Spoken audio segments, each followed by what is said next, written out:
Que arrive quand la dignité tranquille d'une femme est prise pour faiblesse? Dans le monde scintillant des galas de haute société, où les réputations sont construites et brisées sur un verre de champagne, une femme était sur le point de découvrir. Elle se tenait au podium, une maîtresse portant un toast à un futur qu'elle avait volé, sa voix résonnant avec triomphe à travers la salle de bal silencieuse et opulente. Elle croyait qu'elle avait gagné l'homme, le statut, la vie.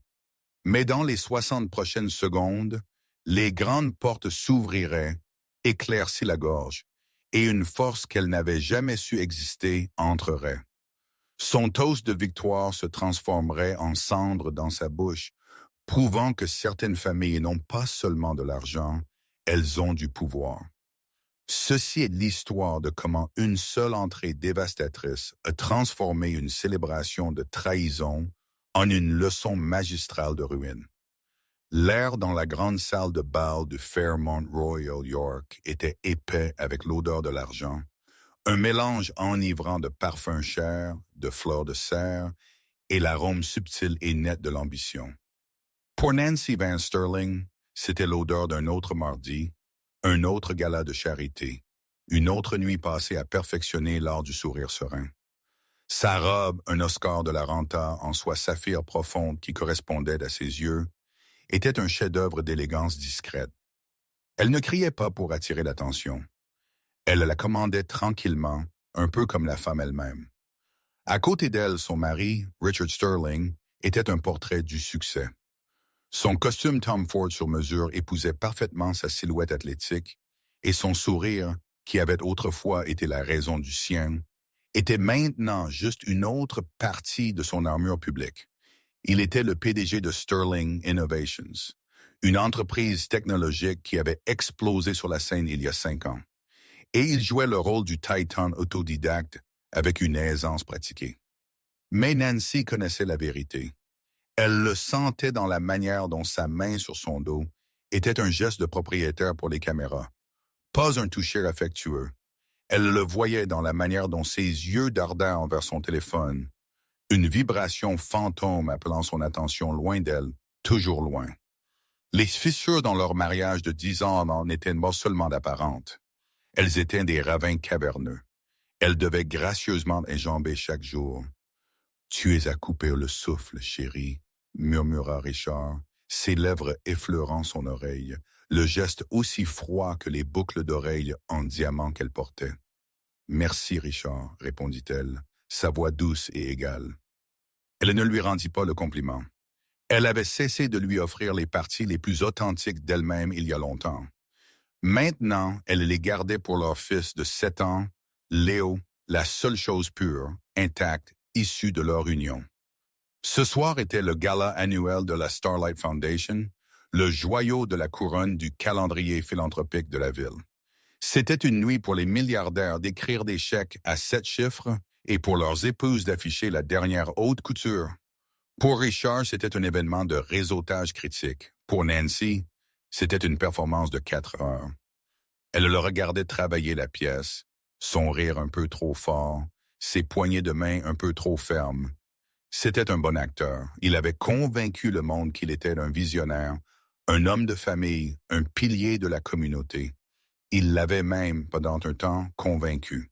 Mais les réunions du conseil tard dans la nuit, la légère odeur inconnue sur ses cols et le vide émotionnel qui avait grandi entre eux étaient devenus un langage qu'elle maîtrisait désormais. Nancy savait de l'affaire depuis 6 mois. Son nom, elle l'avait appris d'un détective privé discret, était Amber Collins, une associée junior en marketing chez Sterling Innovation.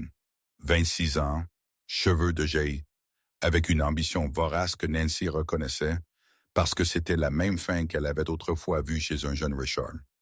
Le rapport de l'enquêteur était exhaustif, rempli de photos de déjeuners clandestins et de voyages de week-end à Niagara-on-the-Lake.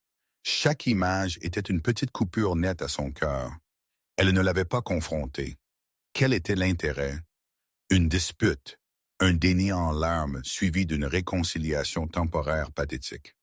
Nancy n'était pas une crieuse. Elle était une planificatrice. Sa famille, les DeVos, lui avait appris que l'émotion était un luxe que l'on ne pouvait s'offrir qu'en privé. En public, on tenait la ligne, toujours sa famille. Richard les considérait comme simplement aisés. Il avait rencontré son père, Augustus, et sa mère, Isabelle, une poignée de fois. Il les voyait comme de vieux types d'argent tranquilles de Boston, poliment distants et absorbés dans leur propre monde d'académie et d'investissement obscurs. Ils n'avaient aucun concept de la réalité. Ils n'étaient jamais allés chez eux, le vaste domaine ancestral dans les Berkshires.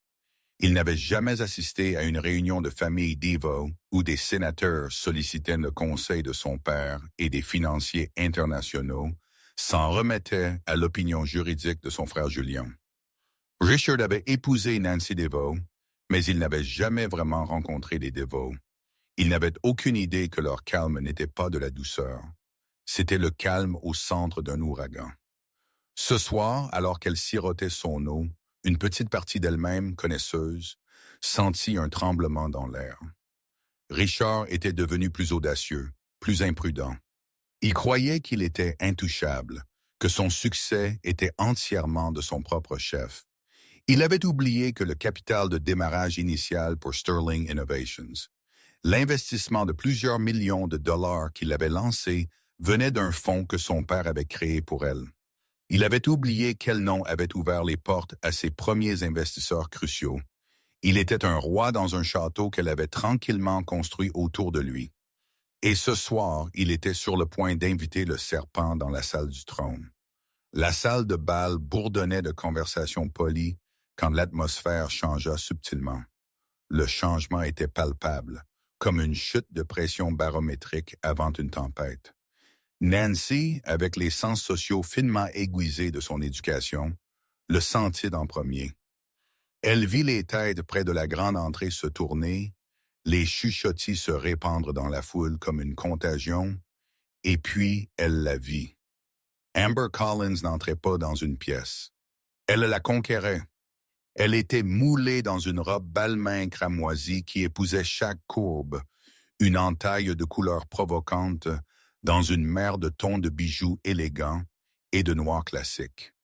Ses cheveux étaient une cascade noire brillante sur ses épaules et son sourire était aiguisé, prédateur.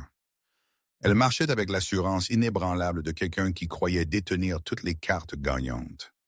Elle était tout ce que Nancy n'était pas, bruyante, ostentatoire et désespérée pour le projecteur.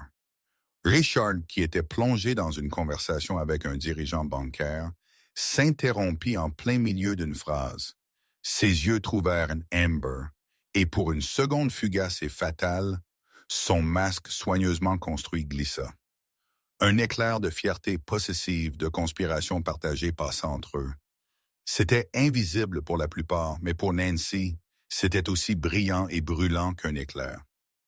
Les chuchotis s'amplifièrent. Les gens savaient. Bien sûr qu'ils savaient. Dans leur cercle, les secrets étaient une forme de monnaie, et l'affaire de Richard devenait monnaie courante.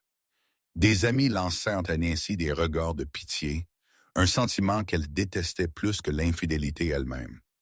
Elle rencontra leur regard avec un sourire calme et imperturbable, levant son verre dans un toast silencieux à une femme de l'autre côté de la pièce qu'elle connaissait à peine. Son calme était son bouclier et son épée. Montrer la moindre fissure serait d'admettre la défaite. Amber, escortée par un cadre junior qui semblait absolument terrifié d'être son accompagnateur, fit un lent et délibéré tour de la salle. C'était un tour de victoire. Ses yeux scannaient de la foule, cataloguant les visages influents. Mais sa destination finale était claire. Elle était un missile à tête chercheuse visant directement la table 1, le meilleur emplacement à l'avant de la salle de bal où Richard et Nancy étaient assis avec les organisateurs du gala.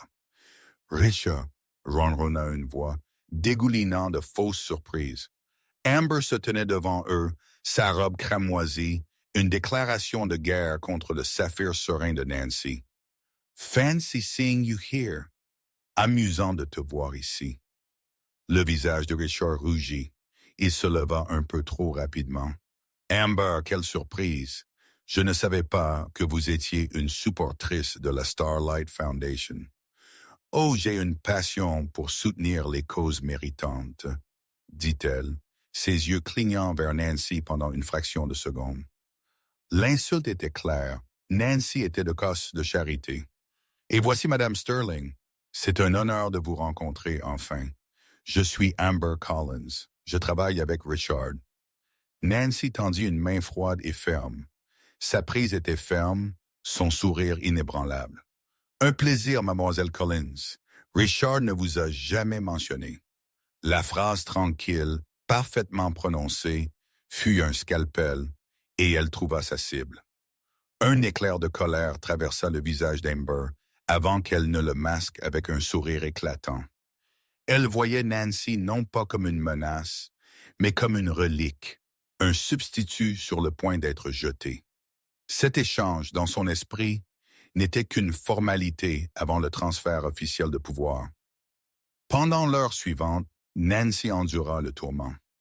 Amber trouva un siège à une table adjacente, parfaitement positionné dans le champ de vision de Richard. Ils communiquaient par des regards volés, des sourires subtils et l'énergie invisible chargée de leurs secrets partagés. Richard était distrait, maladroit dans ses conversations. Son attention constamment accrochée par l'attraction magnétique d'Amber. C'était un homme qui se noyait, et il pensait qu'elle était sa bouée de sauvetage. Nancy mangea ses coquilles Saint-Jacques poêlées, discuta des projets d'été avec l'épouse du maire et sourit pour les photos. Chaque instant était un acte de suprême maîtrise de soi. Elle sentait des centaines d'yeux sur elle, regardant le drame se dérouler. Ils attendaient qu'elle craque, ils attendaient les larmes, la confrontation, la scène publique désordonnée. Elle préférerait mourir. Elle était une dévote. Sa douleur personnelle n'était pas destinée à la consommation publique. Au lieu de cela, elle se concentra sur un seul point dans un futur proche. Un moment qu'elle avait orchestré au cours des dernières 48 heures, avec une série d'appels téléphoniques discrets et cryptés à son frère Julien. La tempête arrivait, mais ce n'était pas une tempête de ses propres larmes. C'était une tempête d'une magnitude entièrement différente. Et alors qu'elle regardait Amber rire, la tête rejetée en arrière dans un triomphe insouciant, Nancy savait que l'autre femme n'avait aucune idée qu'elle dansait au bord d'un volcan. Les pilotes principaux furent débarrassés et le commissaire-priseur se préparait à monter sur scène quand Richard se leva, tapotant son verre avec une fourchette. Le doux tintement fit taire la pièce. Une vague de confusion traversa l'audience. Il était inhabituel pour un invité, même un donateur majeur comme Richard, de faire un discours impromptu. Le sang de Nancy se glaça. Elle regarda son mari, la pose arrogante de sa mâchoire et l'éclat fiévreux dans ses yeux. Il était ivre, non seulement du Bordeaux millésimé, mais de son propre pouvoir perçu et de la proximité de sa maîtresse. Il était sur le point de faire quelque chose d'irrévocablement stupide. « Bonsoir à tous », commença Richard, sa voix amplifiée par le microphone rapidement fourni par un membre du personnel. « Je veux remercier la Starlight Foundation pour une autre soirée incroyable. Nous sommes tous ici ce soir pour une grande cause, pour soutenir l'avenir de nos enfants. » Il fit une pause, ses yeux balayant la pièce avant d'atterrir avec un poids délibéré sur Amber. « Mais parfois, continua-t-il, un étrange sourire satisfait jouant sur ses lèvres, nous devons aussi penser à notre propre avenir, à nous libérer du passé pour embrasser un nouveau chemin, plus authentique.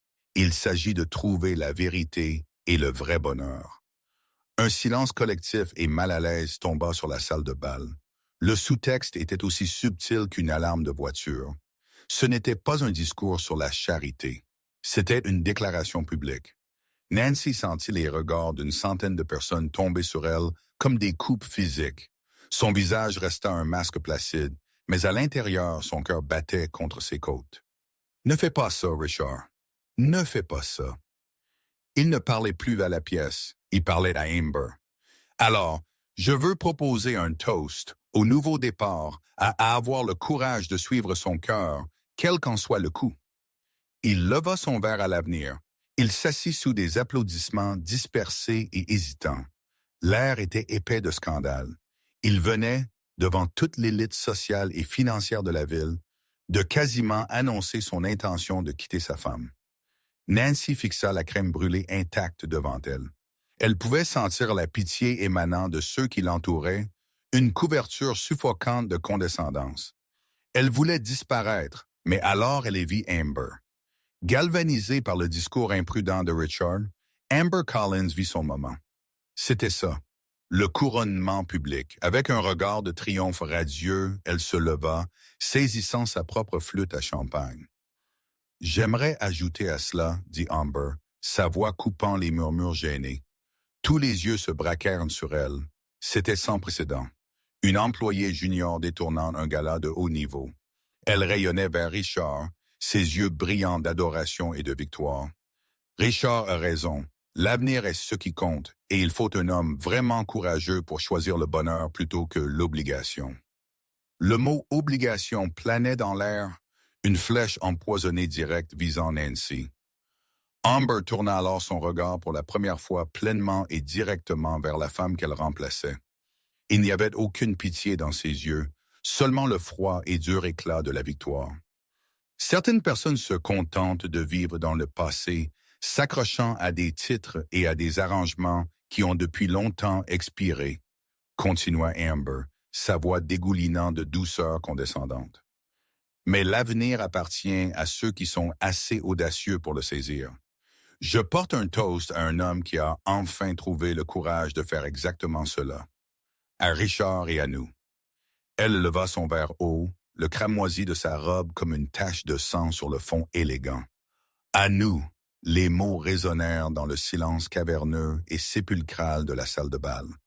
Elle avait non seulement reconnu l'affaire, elle l'avait célébrée. Elle avait porté un toast à la destruction d'un mariage, à l'humiliation de la femme assise à quelques mètres de là. Richard, l'air pâle et soudain conscient de l'ampleur de son erreur, ne savait pas quoi faire. Il regarda de sa maîtresse triomphante à sa femme silencieuse. Amber garda sa pose, son verre en l'air, un sourire narquois triomphant sur ses lèvres, attendant les applaudissements qui légitimeraient son coup. Mais aucun applaudissement ne vint. Il n'y eut qu'un silence choqué et horrifié, et la vue de Nancy Van Sterling, assise parfaitement immobile, son expression indéchiffrable. Ses yeux s'affirent fixés sur son mari avec une intensité qui ne promettait pas des larmes, mais un jugement. La maîtresse avait porté un toast à sa victoire. La salle retint son souffle, attendant que la femme s'effondre. Dans le silence assourdissant qui suivit le toast d'Amber, tous les yeux de la pièce étaient fixés sur Nancy. Ils attendaient une scène, ils la désiraient. Le drame était la vraie monnaie de la soirée, bien plus précieuse que les objets de la vente aux enchères silencieuses. Ils anticipaient le tremblement des lèvres, le scintillement des larmes, une accusation criée ou une retraite digne mais hâtive. Nancy ne leur donna rien de tout cela. Elle resta parfaitement, étrangement immobile. Elle ne regarda pas Amber. L'acquiescer serait lui accorder de l'importance. Au lieu de cela, son regard resta fixé sur Richard. Le sourire serein qu'elle avait porté toute la soirée avait disparu, remplacé par une expression de vide profond et glaçant. C'était un regard qui le dénudait, épluchant les couches de son succès et de sa confiance pour révéler le petit homme faible en dessous. Dans ses yeux, il ne vit pas une femme qu'il avait lésée, mais une étrangère qu'il avait fondamentalement mal jugée. Lentement, délibérément, Nancy prit sa serviette en lin. Elle tamponna les coins de sa bouche, un geste si normal, si banal, qu'il était absolument déroutant dans le théâtre émotionnel et enjeu élevé du moment. Elle plaça ensuite la serviette soigneusement à côté de son assiette. Elle tourna légèrement la tête, son regard balayant les visages à sa table, la présidente du gala, la bouche béante, le président de la banque, qui examinait studieusement sa fourchette à dessert, leurs épouses, qui la regardaient avec un mélange d'horreur et de fascination morbide. Elle leur fit un petit signe de tête serrée, des excuses pour la perturbation vulgaire dont ils avaient été contraints d'être témoins. C'était un acte de contrôle à couper le souffle. À ce moment-là, elle n'était pas la victime. Elle était l'épicentre d'un pouvoir qu'il ne pouvait pas comprendre, le cœur silencieux d'un ouragan à venir. Son immobilité était plus terrifiante que n'importe quel cri. C'était le calme étrange d'un océan profond avant un tsunami. Le sourire triomphant d'Amber commença à faiblir. Le silence n'était pas l'admiration stupéfaite qu'elle avait espérée. C'était le silence suffocant du jugement. Sa main, tenant toujours la flûte à champagne levée, commença à trembler. La foule n'était pas avec elle. Elle avait mal calculé, supposant qu'il se rallierait au récit de l'amour passionné et vrai. Au lieu de cela, elle s'était simplement révélée être sans classe et cruelle. Elle baissa lentement son verre, une rougeur d'incertitude lui montant au cou. Richard sentit une peur primale le saisir. Il avait déjà vu Nancy en colère, mais c'était un feu familier et gérable, éclairci la gorge. C'était différent. C'était le zéro absolu de sa rage, une froideur si profonde qu'elle brûlait. Il n'avait pas seulement rompu leurs vœux. Il avait publiquement humilié une femme qu'il commençait à soupçonner de ne pas connaître du tout. Les vagues histoires polies sur sa famille, leur vie tranquille à Boston, tout cela semblait un décor de théâtre fragile face à son effrayant calme. « Eh bien, dit finalement Nancy, sa voix claire et stable, coupant la tension. Ce n'était pas fort, mais cela portait à chaque coin de la pièce silencieuse. Elle ne regarda ni Richard ni Amber. Elle s'adressa à la table en général. Il semble que le divertissement de la soirée ait pris un tournant inattendu. Elle repoussa sa chaise, le bruit de ses pieds raclant le sol poli anormalement fort. Elle se leva, sa posture parfaite, sa robe saphir chatoyante sous les lustres. « Si vous voulez bien m'excuser, déclara-t-elle, sa voix dépourvue de toute émotion. Et c'était le moment où il s'attendait à ce qu'elle fuit. Mais elle ne se dirigea pas vers la sortie. Au lieu de cela, elle tourna le dos à son mari et à sa maîtresse et fit un pas délibéré loin de la table, face aux grandes portes dorées à l'extrémité de la salle de bal. Elle se tenait là seule dans l'espace ouvert, une silhouette solitaire et élégante. Elle ne courait pas, elle attendait. Une toux nerveuse brisa le silence. Le commissaire-priseur regarda incertainement vers le régisseur. L'événement entier s'était arrêté net, captivé par un drame domestique qui avait dégénéré en spectacle public. Richard commença à se lever pour aller vers elle, pour dire quelque chose, quoi. Il n'en avait aucune idée. Mais un coup sourd et résonnant l'arrêta. C'était le son des grandes portes de la salle de bal qui s'ouvraient de l'extérieur. 2 membres du personnel de l'hôtel en uniforme tenaient des portes imposantes, les ouvrant vers l'intérieur sur toute leur largeur dramatique. La lumière du grand foyer se répandit dans la salle de bal, silhouettant les figures qui étaient sur le point d'entrer. Nancy ne se retourna pas. Elle n'avait pas besoin de le faire. Elle savait qui venait. Elle avait passé l'appel. Amber Collins, au ressentant la première véritable angoisse, regarda l'entrée, confuse. Qui pouvait bien arriver si tard? Richard Sterling, son cœur commençant à battre, un rythme frénétique et terrifié contre ses côtes, fixa l'embrasure, une horreur naissante et nauséabonde commençant à se coaguler dans son estomac. La famille tranquille, polie, aisée de Boston, les gens qu'il avait méprisés, les gens qu'il avait insultés par l'intermédiaire de leur fille. Le calme était terminé. La tempête venait de toucher terreur. Le premier à entrer était un homme qui se déplaçait avec la grâce tranquille de quelqu'un à qui l'on n'avait jamais, de sa vie, dit d'attendre.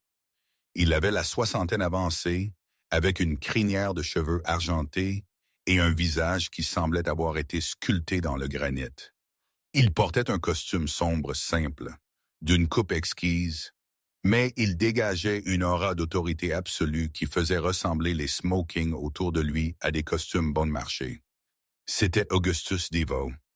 Ses yeux, du même saphir profond que ceux de sa fille, balayèrent la pièce une fois, saisissant la scène avec une précision froide et analytique. Ils n'enregistrèrent pas la foule. Ils l'évaluèrent. À ses côtés se tenait sa femme, Isabelle Deveau. Elle était la définition même de l'élégance du vieux monde, drapée de perles et d'une robe Chanel probablement plus ancienne qu'Amber Collins, mais qui semblait infiniment plus précieuse. Son expression était celle d'une légère déception aristocratique, comme si elle venait de trouver une fissure dans une pièce de porcelaine inestimable. Mais ce fut l'homme qui les suivit qui fit geler le sang de Richard Sterling dans ses veines. Julian Deveau, le frère aîné de Nancy. Richard ne l'avait rencontré qu'une seule fois, au mariage il y a 10 ans. Julian était un associé senior chez Cromwell & Swain, un cabinet d'avocats si puissant qu'il ne représentait pas des clients. Il représentait des dynasties et des gouvernements. Il était grand, impeccablement habillé, et possédait une immobilité de requin bien plus intimidante que le pouvoir ostensible de son père. Ses yeux trouvèrent ceux de Richard à travers la salle de bal, et il n'y avait pas de colère en eux. Il y avait quelque chose de bien pire, une promesse calme et professionnelle d'anéantissement. Le trio ne s'avança pas dans la pièce. Ils progressèrent. Le bavardage ambiant qui avait juste commencé à reprendre timidement mourut instantanément. Un nouveau type de silence tomba, un silence d'admiration et de peur. Les gens ne savaient pas seulement qui étaient les Deveau. Les bonnes personnes comprenaient ce qu'ils étaient. Ils n'étaient pas simplement riches, ils étaient fondamentaux. Ils possédaient les banques qui garantissaient les prêts aux entreprises dirigées par les hommes de cette pièce. Ils siégeaient au conseil d'administration des institutions qui gouvernaient les marchés mondiaux. Ils hâtaient les architectes discrets et invisibles du monde que ces gens habitaient simplement. Le président du gala, un homme nommé Marcus Thorne, qui dirigeait un fonds spéculatif de plusieurs milliards de dollars, se leva pratiquement de sa chaise, le visage pâle. « Augustus, mon Dieu, quel honneur! Nous ne vous attendions pas, balbutia-t-il, se précipitant pour les saluer. Augustus Deveau lui fit un signe de tête bref, ses yeux ne quittant jamais le tableau à l'avant de la pièce. « Nous n'avions pas prévu d'assister, Marcus. Nous étions simplement en ville et sommes venus chercher notre fille. » Les mots « notre fille » atterrirent comme des coups de marteau. À cet instant, la connexion fut faite à travers toute la pièce. Nancy Van Sterling, la femme calme et élégante, était Nancy Deveau. Cette Deveau. Une onde de choc de compréhension traversa le gala. Les regards de pitié qui avaient été dirigés vers Nancy se transformèrent maintenant en regards de terreur absolue au nom de Richard. Ils regardaient un homme qui venait, de la manière la plus publique et insultante possible, de déclarer la guerre à une superpuissance dont il ne connaissait même pas l'existence. Richard sentit le sol se dérober sous lui. Toute sa vie, son entreprise, son succès, tout cela défila devant ses yeux. Sterling Innovations avait grandi, mais elle était toujours vulnérable. Elle reposait sur un réseau complexe de lignes de crédit, de capital risque et de partenariats stratégiques. Un réseau qu'il réalisait maintenant que la famille Deveau pouvait couper d'un simple coup de fil. Le nom sur le chèque d'investissement initial brûla soudain dans sa mémoire. Le fonds de fiducie familiale A.J. Deveau. Il avait pensé que c'était juste un fonds familial pittoresque. Il était un imbécile, un idiot absolu. Amber Collins était figée, son esprit luttant pour traiter la scène. Elle reconnaissait le nom Deveau des pages mondaines, mais le contexte était abstrait. Elle vit 3 personnes âgées imposantes et bien habillées. Elle vit de la différence, la peur chez des hommes qu'elle savait être des titans. Elle regarda Nancy, calme et résolue, tandis que sa famille s'approchait. Et pour la première fois, Amber réalisa qu'elle n'était pas dans un triangle amoureux. Elle était un simple soldat qui venait de s'aventurer sur un site d'essai nucléaire. La famille Deveau ne s'arrêta pas pour parler à qui que ce soit. Ils traversèrent la voûte écartée, comme un navire fendant l'eau, leur destination, l'épicentre de l'humiliation, la table 1. Ils passèrent devant la scène, devant les objets de la vente aux enchères. Leur progression mesurée et inexorable. Ils s'arrêtèrent devant Nancy, formant une phalange protectrice autour d'elle. Augustus posa une main sur l'épaule de sa fille. Les yeux d'Isabelle rencontrèrent les siens, et dans ce regard silencieux, une vie entière de compréhension et de soutien fut transmise. Et puis, d'un seul mouvement, ils tournèrent leur attention vers les deux personnes toujours assises à la table, maintenant complètement isolées et exposées sous le poids de 100 regards horrifiés. Le jugement avait commencé. Il n'y eut pas de cris. La famille Devoe n'opérait pas avec de tels instruments grossiers. Leur pouvoir résidait dans leur précision tranquille et dévastatrice. Le jugement n'était pas une tempête de fureur. C'était une frappe chirurgicale exécutée avec l'habileté froide et impassible d'un maître assassin. Le regard d'Augustus Devoe se posa sur Richard. Il ne parla pas.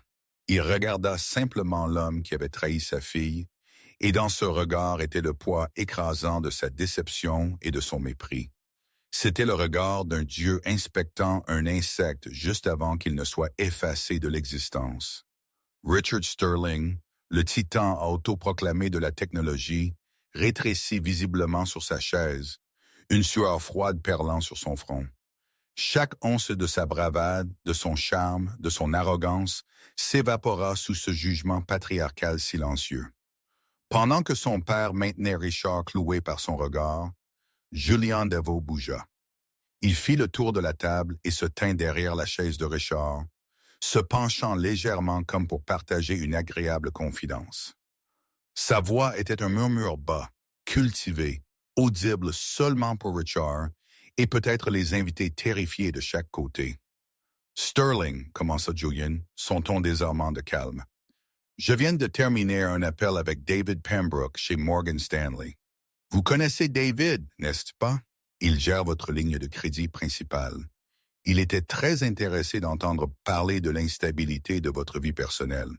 Il vous envoie ses salutations et a programmé une révision immédiate du profil de risque de votre entreprise pour 9 heures demain matin. Le sang de Richard se glaça. Une révision immédiate était le code pour un rappel. Toute son opération était adossée à cette ligne de crédit. Julian continua, sa voix aussi douce que de la soie. Et Michael Brown chez Omnicorp, votre partenaire pour la fabrication du nouveau chipset. Lui et mon père siègent ensemble au conseil du musée. Petit monde. Michael est un grand croyant aux valeurs familiales. Je soupçonne qu'il trouvera la clause de turpitude morale dans votre contrat tout à fait convaincante. Attendez-vous à son appel avant le petit déjeuner. Chaque phrase était un coup parfaitement ciblé, frappant un pilier critique de l'empire de Richard. Il avait passé des années à construire ses relations, cette entreprise. Julian Devoe l'a démantelé en moins de 60 secondes avec quelques mots discrets. Et ces contrats gouvernementaux sur lesquels vous soumissionnez pour Sterling Secured, ajouta Julian, sa voix baissant encore, devenant un quasi-murmure de pure menace. Ceux qui tripleraient la valorisation de votre entreprise. Le comité de sélection est présidé par le sénateur Carlson. Nancy est la marraine de sa fille. Je pense que vous pouvez considérer votre offre retirée. Julian se redressa, un sourire léger et cruel effleurant ses lèvres. Vous avez construit votre maison sur le terrain de ma famille, Richard. Vous semblez avoir oublié que nous pouvons révoquer le bail à tout moment. Profitez de votre dessert. Il n'avait pas élevé la voix. Il n'avait pas proféré de menaces. Il avait simplement énoncé une série de faits qui, une fois assemblés, éplaignent la ruine complète et totale de Richard. Pendant que Julian démantelait la vie professionnelle de Richard, Isabelle Devoe s'attaqua à l'autre problème. Elle tourna ses yeux froids et perspicaces vers Amber Collins. Amber, qui il y a quelques instants se vautrait dans sa victoire, ressemblait maintenant à une enfant effrayée. Isabelle ne s'approcha pas d'elle. Elle parla de là où elle se tenait, sa voix claire et portant une leçon magistrale de rejet public. « Mademoiselle Collins, n'est-ce pas ?» demanda Isabelle, son ton suggérant qu'elle s'adressait à un membre particulièrement impertinent du personnel de la restauration. Amber hocha la tête, incapable de parler. « Ma famille a un dicton, » continua Isabelle, son regard balayant la robe voyante d'Amber et ses bijoux trop ambitieux. Une femme qui doit acheter ses propres meubles ne comprendra jamais la valeur d'un héritage. Vous êtes un nouveau meuble, mademoiselle Collins. Tape à l'œil, temporaire et finalement destiné au trottoir. Vous avez pris un arrangement commercial pour une histoire d'amour et vous avez pris la décence de ma fille pour de la faiblesse. Ce sont les erreurs fatales et courantes de votre espèce. Les yeux d'Isabelle clignèrent vers les autres femmes aux tables voisines, les épouses, les matriarches de leur propre famille impuissante. Elle ne parlait pas seulement à Amber. Elle prononçait une sentence qui serait confirmée dans chaque salon, salle de réunion et club de campagne de la ville. Amber Collins n'était plus une rivale scandaleuse. Elle était une paria sociale, une non-personne. Vous avez eu votre moment sous les feux de la rampe, conclut Isabelle, sa voix empreinte d'une froide finalité. J'espère que vous l'apprécierez. Ce sera le dernier. Sur ce, la matriarche Devo tourna le dos à Amber. Le renvoi si absolu, c'était comme si elle avait cessé d'exister. Amber resta assise là, le visage livide. Son toast de victoire bon marché lui avait coûté tout ce qu'elle désirait si désespérément. Un avenir, une réputation, une place dans ce monde. Le jugement était complet. Il avait été rapide, silencieux et total. La famille Davo n'avait pas fait de scandale. Elle avait rétabli l'ordre. Augustus offrit son bras à Nancy. Isabelle prit son autre bras. Julian se tenait derrière eux, une sentinelle silencieuse. Ensemble, la famille, entière et incassable, se tourna et se dirigea vers la grande sortie. Ils se déplacèrent avec le même but calme et inexorable avec lequel ils étaient entrés, fendant la foule stupéfaite devant eux. Ils laissèrent derrière eux les ruines fumantes de 2 vies, une salle de bal silencieuse pleine de témoins, et une leçon dont on chuchoterait pendant des années à venir. Ne jamais, jamais prendre une femme tranquille pour une femme faible. Vous ne savez jamais qui est sa famille. La sortie de la famille Devo fut aussi marquante que leur entrée. Alors que les grandes portes se fermaient derrière eux, ce fut comme si l'oxygène avait été aspiré de la pièce. Le sort était rompu et une cacophonie de chuchotis frénétiques éclata. Richard Sterling resta figé sur sa chaise, son visage d'une pâleur cadavérique. Les mots de Julian résonnaient dans son esprit, un glas pour sa carrière. Il regarda de l'autre côté de la table et vit le président du gala, Marcus Thorne, évitant ostensiblement son regard. Il vit les yeux détournés des hommes qu'il avait appelés ses pairs, ses amis. Il n'était plus l'un des leurs. Il était un passif, une leçon de prudence. Son regard tomba sur Amber. Elle fixait son verre de champagne à moitié vide, le symbole de sa ruine. Son visage était strié de larmes. Son maquillage soigneusement appliqué, un désastre tragique. Son triomphe avait duré moins de 5 minutes. Elle leva les yeux vers lui et eut ses yeux suppliants, cherchant un réconfort. Mais Richard n'en avait aucun à donner. Il ne ressentait plus rien pour elle, sinon un ressentiment venimeux. Elle était la catalyseur voyante et stupide de sa chute. Elle l'avait provoqué et comme un imbécile, il avait suivi. Leurs regards partagés n'étaient plus conspirateurs. C'étaient les regards paniqués de 2 co-conspirateurs sur le point d'être condamnés. Ils furent laissés seuls à la table, une île toxique au milieu d'une pièce qui s'en distançait rapidement. L'épouse du maire se souvint soudain d'un engagement pressant. Le président de la banque devait passer un appel urgent. En quelques minutes, les sièges autour d'eux furent vides. Ils étaient des parias. Pendant ce temps, dans le grand foyer au sol de marbre, Nancy sentit l'air frais de la nuit sur sa peau, alors que le portier de l'hôtel maintenait l'entrée ouverte pour sa famille. Pour la première fois de la soirée, une émotion sincère brisa sa façade soigneusement contrôlée. Ce n'était ni de la tristesse ni de la colère. C'était un soulagement profond et purificateur. « Vas-tu bien, ma chère ?» demanda Augustus, sa voix, plus douce maintenant, le granit de son expression s'adoucissant avec une préoccupation paternelle. Nancy appuya sa tête contre l'épaule de son père. « Je le suis maintenant. » Ils restèrent un instant sous le portique scintillant alors qu'un Cadillac Escalade noir discrètement blindé, s'arrêtait silencieusement au trottoir. Ce fut Julien qui parla ensuite, se tournant vers sa sœur. Les avocats contacteront son bureau dans la matinée, dit-il simplement. Nous nous occuperons de la dissolution de la société et du divorce. Vous n'aurez plus à lui parler, à moins que vous ne le choisissiez.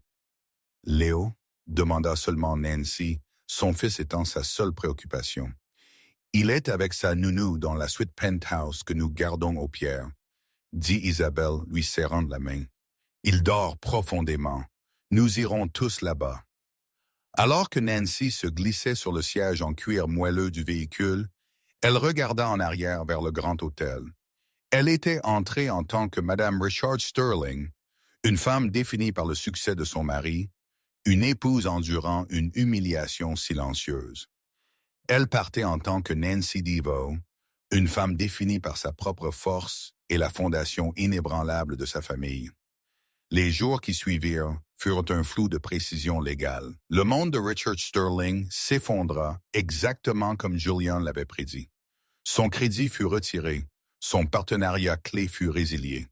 Son entreprise, Sterling Innovations, autrefois la coqueluche du monde de la technologie, fut dépecée et vendue par morceaux pour couvrir ses dettes. Une société de capital investissement appartenant au Devo, achetant les brevets les plus précieux pour une bouchée de pain. Richard ne resta qu'avec la honte publique de son orgueil. Amber Collins disparut. Licenciée de son emploi et mise sur liste noire sociale, elle quitta la ville, son nom devenant un murmure, une histoire de fantôme racontée aux jeunes femmes ambitieuses sur les dangers de trop jouer leurs mains. Nancy ne regarda jamais en arrière. Elle et Léo retournèrent à Boston pendant un certain temps, guérissant dans les trains tranquilles du domaine Devo, mais elle ne resta pas cachée. 1 an plus tard, elle réémergea non pas en tant que mondaine, mais en tant que force. Utilisant son héritage et le nom qu'elle avait autrefois caché, elle lança la Devo Vance Foundation, une organisation dédiée à l'autonomisation des femmes dans le financement technologique, le même genre de start-up que son ex-mari avait autrefois dirigé. Elle devint connue pour son intellect aiguisé, sa philanthropie discrète et son œil infaillible pour le talent. Elle n'était plus seulement une Devo de nom, elle était une Devo par ses actions, une matriarche en devenir. Elle avait traversé le feu de la trahison et en était ressortie non pas brûlée mais forgée. Son silence avait été son bouclier, son calme, son arme, et sa famille, son armée.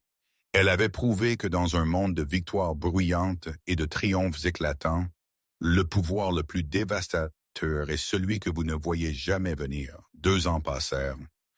Le gala de la Starlight Foundation, où l'empire de Richard s'était effondré, devint une légende dans la loi sociale de la ville, un récit chuchoté de prudence sur l'orgueil et le pouvoir caché. Pendant ce temps, Nancy n'avait pas seulement récupéré, elle s'était transformée. La Devo Vance Foundation était désormais une force formidable dans les mondes de la technologie et de la philanthropie. Nancy, sa fondatrice et force motrice, n'était plus considérée comme l'épouse lésée de Richard Sterling, mais comme une visionnaire à part entière. Ses yeux saphir, autrefois obscurcis par une douleur tranquille, contenaient maintenant la clarté nette et concentrée d'un leader. Ce soir était le gala inaugural de la Devo Vance Foundation, organisé dans la même salle de bal du Fairmont. C'était un choix délibéré. Nancy n'était pas une femme qui fuyait les fantômes. Elle croyait dans la reconquête des espaces, en la réécriture de l'histoire. La salle de bal, autrefois théâtre de sa plus grande humiliation, était maintenant remplie de l'énergie de son plus grand triomphe. Vêtue d'une magnifique robe vert émeraude d'une créatrice que sa fondation avait sponsorisée, elle se déplaçait dans la foule, non pas en tant qu'invitée, mais en tant que reine dans sa propre cour. Son fils Léo, maintenant âgé de 9 ans, passait la soirée avec ses grands-parents. C'était un garçon heureux et intelligent, mais récemment, il avait commencé à poser des questions sur son père. Pourquoi ne le voyait-il pas? Où vivait-il? Nancy répondait avec des vérités soigneusement choisies, le protégeant de la laideur de la réalité. Mais elle savait qu'un jour viendrait où les vérités choisies ne suffiraient pas. Ce fut pendant une brève accalmie, alors qu'elle se tenait près de la terrasse surplombant les lumières de la ville, que son assistante, une jeune femme vive nommée Chloé, s'approcha d'elle avec une expression hésitante. « Madame Devo Vance, commença Chloé, je suis vraiment désolé de vous interrompre, mais ceci a été livré par un coursier. L'homme a insisté pour que vous le receviez ce soir. » Elle tendit à Nancy une simple enveloppe blanche non décorée. Le nom de Nancy était écrit sur le devant dans une écriture penchée familière qui lui serra l'estomac. C'était l'écriture de Richard. S'excusant, elle sortit sur la terrasse tranquille, l'air frais de la nuit un choc bienvenu. Ses mains étaient parfaitement stables alors qu'elle ouvrait la lettre. « Nancy, je sais que je n'ai aucun droit de te contacter. Je sais que le son de mon nom est probablement un poison pour toi, et pour cela, je suis vraiment désolé.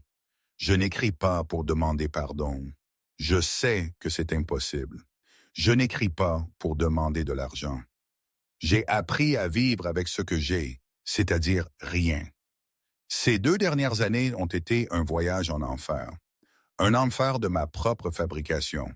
J'ai tout perdu et je l'ai mérité. En perdant tout, j'ai enfin commencé à voir, à te voir, à voir ce que j'ai jeté, à voir l'homme que j'étais devenu. Je suis en thérapie. Je fais un travail subalterne. Je suis pour la première fois de ma vie honnête avec moi-même. Ma raison d'écrire est Léo. Je sais qu'il doit poser des questions. Je rêve de lui la nuit et je me réveille en sachant que je suis un fantôme pour mon propre fils.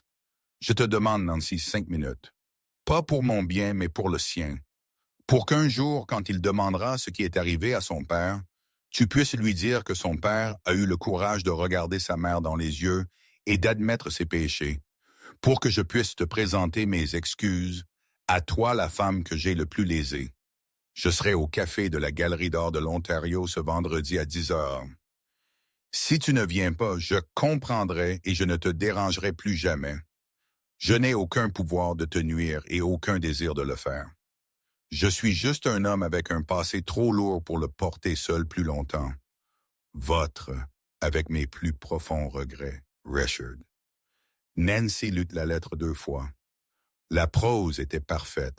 Elle était humble, pleine de regrets, et magistralement centrée sur la seule vulnérabilité qu'elle possédait, son fils.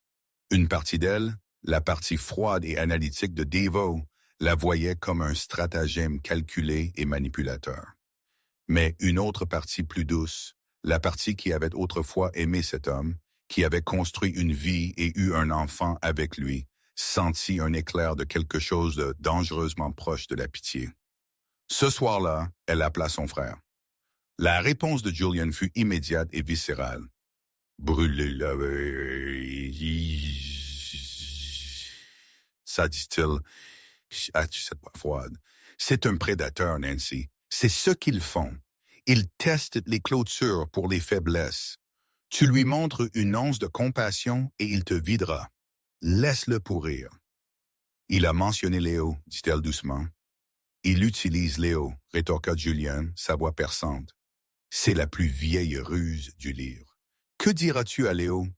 Que son père est un échec qui vit dans un appartement d'une pièce et débarrasse les tables. Le voir lui fera plus de mal que de bien. Tu es le roc de Léo. Ne laisse pas Richard apporter une masse près de cette fondation. Nancy savait que Julian avait raison. Logiquement, il avait raison. Mais son cœur, un organe auquel elle avait appris à ne pas faire confiance, ressentait une attraction. Était-ce vraiment de la force de construire un mur impénétrable? Ou y avait-il une plus grande force à affronter un démon et à prouver qu'il n'avait plus aucun pouvoir sur vous? Le vendredi matin fut clair et net. À 9h55, éclaircie la gorge, Nancy Vance Devo entra dans le café ensoleillé de la Galerie d'Art, son expression indéchiffrable. Elle le vit dans une alcôve. Le changement était choquant. Il était maigre, son costume cher remplacé par un simple pull usé. Son visage était marqué de lignes d'inquiétude qu'elle n'avait jamais vues auparavant. Il leva les yeux et la vit, et ses yeux se remplirent d'un espoir brut et désespéré. Nancy, souffla-t-il se levant. Tu es venu. Je suis là, Richard, dit-elle, sa voix froide et stable, alors qu'elle s'asseyait en face de lui. Tu as 5 minutes. Sa performance était impeccable. Il parla de ses séances de thérapie, de la honte qui était son compagnon constant. Il ne chercha jamais d'excuses pour son comportement. Il assuma l'entière responsabilité de l'affaire, de son arrogance, de l'humiliation publique qu'il lui avait fait subir. Il brossa le portrait d'un homme totalement brisé et se reconstruisant lentement, douloureusement, à partir de zéro. J'ai détruit la meilleure chose de ma vie pour un frisson bon marché et un coup de pouce à l'ego, dit-il, sa voix brisée. Il n'y a pas un jour où je ne le regrette pas. Je vois maintenant que mon succès, il n'a jamais été vraiment le mien. Il a été bâti sur la générosité de ta famille et ton soutien tranquille. J'étais un fou qui pensait que la maison où il vivait était un château qu'il avait construit. Nancy écoutait, ses mains reposant calmement sur ses genoux. Elle ne ressentait rien. L'homme en face d'elle était un étranger, et sa confession était comme une histoire sur des gens qu'elle ne connaissait pas. Les blessures émotionnelles s'étaient cicatrisées depuis longtemps, la rendant imperméable. Puis vint le pivot. C'était subtil, magistral. « Je ne cherche pas d'aumône, dit-il regardant ses mains. J'essaie de faire amende honorable, pas seulement avec des mots. J'ai fait du bénévolat dans un centre pour jeunes. Ces enfants, ils sont brillants, mais ils n'ont rien. Je leur ai appris à coder sur de vieux ordinateurs donnés. C'est la seule chose qu'il me reste à donner. J'essaie de créer une petite association à but non lucratif, un camp de codage, juste pour donner un coup de pouce à quelques-uns d'entre eux. » Il la regarda, ses yeux brillants. « Je sais que c'est audacieux de même y penser, mais je vois ce que tu fais avec ta fondation. C'est incroyable. Tu changes des vies. Mon petit projet n'est rien en comparaison, mais c'est un travail honnête. C'est le seul héritage qu'il me reste pour Léo à connaître. » Il ne lui demanda pas d'argent. Il n'avait pas besoin de le faire. Il avait parfaitement posé la part, faisant appel à sa mission philanthropique et à son amour pour son fils. Il lui demandait d'investir dans sa rédemption. « Je vais devoir y réfléchir, Richard, » dit-elle, sa voix neutre. Elle se leva, mais 5 minutes sont écoulées. Elle s'éloigna sans un regard en arrière, le laissant dans l'alcôve, son expression un mélange parfait d'espoir et de chagrin. Au moment où elle fut dans sa voiture, elle appela Julien. « Fais une vérification complète sur lui, » dit-elle. Éclaircit la gorge. Tout, compte bancaire, emploi, résidence et toute organisation caritative enregistrée sous son nom. Le rapport revint moins de 24 heures plus tard. C'était pire qu'elle ne l'avait imaginé. Richard vivait dans un appartement de célibataire sordide à la périphérie de la ville. Il n'était pas un débarrasseur. Il était au chômage et l'était depuis 6 mois. Il était noyé dans les dettes, non pas envers des banques, mais envers des usuriers illégaux. Il n'y avait pas de centre pour jeunes. Il n'y avait pas de camp de codage. Tout était un mensonge, un récit soigneusement élaboré pour un public d'une seule personne. La fureur froide qui la remplit n'était pas pour la tromperie, mais pour son audace d'avoir essayé d'utiliser leur fils comme un pion dans son minable escroquerie. Julien avait raison. Un serpent est toujours un serpent. Elle se préparait à ce que son équipe juridique envoie un dernier ordre de cessation et d'abstention contraignant lorsqu'un appel arriva sur sa ligne privée. Le numéro était bloqué. « Est-ce Nancy Vance ?» demanda une voix de femme. Elle était rauque, mince et contenait une note de désespoir effilochée que Nancy reconnut instantanément. « C'est elle. »« Qui est-ce ?»« C'est Amber, » dit la voix. « Amber Collins. » Nancy se figea. « Je n'ai rien à vous dire. »« S'il vous plaît, ne raccrochez pas, » implora Amber, et le son n'était plus celui d'une rivale, mais de quelqu'un à bout de force. « J'ai entendu dire qu'il vous avait contacté, Richard. Je dois vous prévenir. Il ne s'agit pas d'un camp de codage. Il est en difficulté, de gros problèmes, et il essaie d'atteindre quelque chose auquel il pense que vous pouvez avoir accès. Un long silence s'étira entre elles. « De quoi parlez-vous? » demanda finalement Nancy. « Les derniers mois chez Sterling Innovations. » La voix d'Amber trembla. Il paniquait. Il savait que les choses devenaient instables. Il pensait que votre famille pourrait retirer son soutien. Alors, il a fait quelque chose. Il a créé une série de sociétés écrans. Il a siphonné près de 1 million de dollars de l'entreprise, prévoyant de s'enfuir avec moi. Il allait vous laisser avec une entreprise en faillite et disparaître. Nancy sentit le sol se dérober pour la deuxième fois de sa vie. La trahison n'était pas seulement de l'infidélité. C'était un vol prémédité et de sang-froid. Il avait prévu de vider l'entreprise que sa famille avait financée et de la laisser avec l'épave. L'argent a été viré sur un compte offshore, continua Amber, sa voix gagnant une vitesse frénétique. Mais quand votre famille a agi si vite, tout a été gelé en litige. Les comptes ont été signalés. Il n'a jamais pu y accéder. Mais le compte nécessite 2 détenteurs de clés numériques pour être déverrouillé en cas de contournement légal. Lui et vous. Il a été mis en place lors de la fondation de l'entreprise. Une clause standard d'époux pour la protection des actifs. Il pense que s'il peut vous convaincre qu'il est un homme changé, vous pourriez signer un document, quelque chose que vous croyez être pour sa charité, qui lui accorderait en fait l'accès. Il a besoin de votre signature pour voler l'argent qu'il a déjà volé une fois. L'étendue monstrueuse de sa tromperie fut enfin mise à nu. Le toast au gala n'avait pas été une déclaration d'amour stupide et impulsive. Ça avait été le discours de victoire d'un voleur prononcé 1 minute trop tôt. Sa lettre récente, sa performance au café, tout cela était le deuxième acte de la même arnaque. « Pourquoi me dites-vous cela, Amber? » demanda Nancy, sa voix dangereusement basse. « Parce que les hommes à qui il doit de l'argent ne sont pas des hommes gentils, chuchota-t-elle. Et parce qu'il m'a laissé sans rien. Nancy, il m'a utilisé, et quand tout a mal tourné, il m'a jeté comme une ordure. Vous avez gagné. Votre famille a gagné. Je ne veux juste pas qu'il gagne. Jamais. » Une clarté finale profonde s'installa sur Nancy. C'était le dernier écho, le dernier fantôme, et elle savait exactement quoi faire. Elle n'envoya pas seulement une mise en demeure. Elle transmet à Julian l'enregistrement de son appel avec Amber. En quelques heures, l'équipe juridique d'Evo, armée de cette nouvelle information, déposa une plainte pénale auprès du bureau du procureur de district pour fraude électronique et détournement de fonds. 2 jours plus tard, Richard Sterling fut arrêté dans son appartement délabré. L'histoire fit la une des journaux financiers non pas comme une querelle conjugale, mais comme une affaire majeure de fraude d'entreprise. Son dernier coup désespéré ne lui avait pas valu sa liberté. Éclaircit la gorge. Cela lui avait valu une cellule de prison.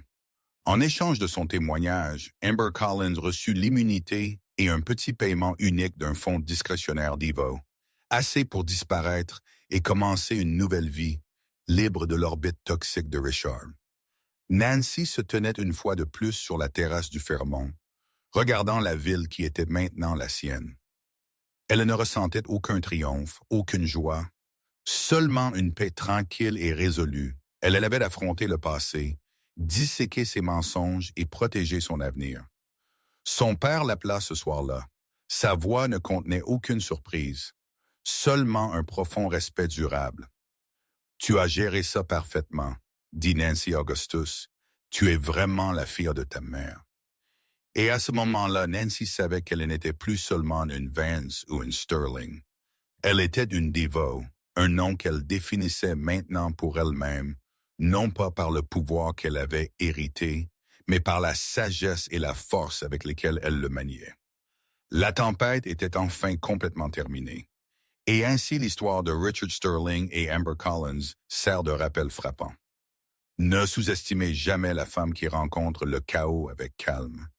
L'histoire de Nancy n'est pas seulement celle de la chute satisfaisante d'un mari infidèle et de sa maîtresse arrogante.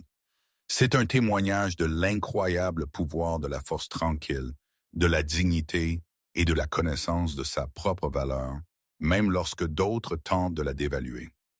Elle a prouvé que le vrai pouvoir ne consiste pas à faire une scène. Il s'agit d'avoir la force de réécrire le scénario entier et en s'assurant que le dernier acte vous appartienne. Le karma dans cette histoire n'était pas juste une fantaisie. C'était une stratégie bien exécutée, livrée par une famille qui protège les siens. Si vous avez été captivé par cette histoire de justice servie froide et de l'ascension d'une femme des cendres de la trahison, veuillez nous le faire savoir. Appuyez sur ce bouton « J'aime ». Partagez cette vidéo avec quelqu'un qui aime une histoire de karma épique. Et n'oubliez pas de vous abonner à notre chaîne pour plus de récits d'autonomisation et de douce vengeance. Qu'avez-vous pensé de l'entrée de la famille Devo? Faites-le nous savoir dans les commentaires ci